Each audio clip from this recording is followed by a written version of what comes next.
Nadavaramba school വിദ്യാർത്ഥി ബസ്സിൽ നിന്നും വീണ് പരിക്കേറ്റു. ബസ് നിർത്താതെ പോയതായി പരാതി. വ്യാഴാഴ്ച രാവിലെ 9 മണിയോടെയാണ് നടവരമ്പ് സ്കൂളിന് മുന്നിലായി അപകടം നടന്നത്.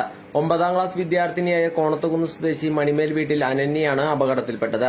സ്മിത എന്ന പേരിലുള്ള ബസ്സിലാണ് അനന്യ സ്കൂളിലേക്ക് വന്നിരുന്നത്.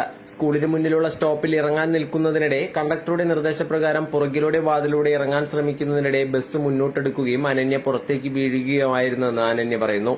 ബസ് നിർത്താതെ പോവുകയും ചെയ്തു. പിന്നീട് സ്കൂൾ അധികൃതർ കുട്ടിയെ ഇരിങ്ങാലക്കുട സഹകരണ ആശുപത്രിയിൽ പ്രവേശിപ്പിക്കുകയും വീട്ടുകാരെ വിവരം അറിയിക്കുകയുമായിരുന്നു. ഇരിങ്ങാലക്കുട പോലീസിൽ പരാതി നൽകുമെന്ന് അനന്യയുടെ വീട്ടുകാർ പറഞ്ഞു. സ്കൂളിന് മുന്നിൽ നിരന്തരം വിദ്യാർത്ഥികളെ കയറ്റാതെ പോവുകയും മറ്റുമായി ബസ്സുകാരുമായി പ്രശ്നങ്ങൾ നിലനിൽക്കുന്നുണ്ടെന്ന് രക്ഷിതാക്കൾ പറയുന്നു.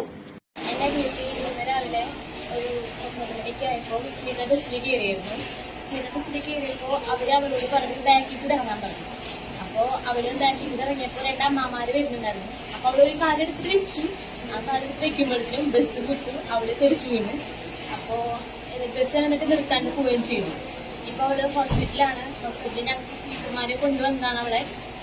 ഞങ്ങളെ വിളിച്ചോളും ടീച്ചർമാര്. അപ്പൊ ഞങ്ങള് വന്നിട്ടുണ്ടായിരുന്നു. അപ്പൊ കാലിന് ചെറിയൊരു ചതവുണ്ടെന്നാണ് അറിയുന്നത്. ഇനിയിപ്പോ ഓർത്തോ ഡോക്ടറെ കാണിച്ചിട്ടില്ല.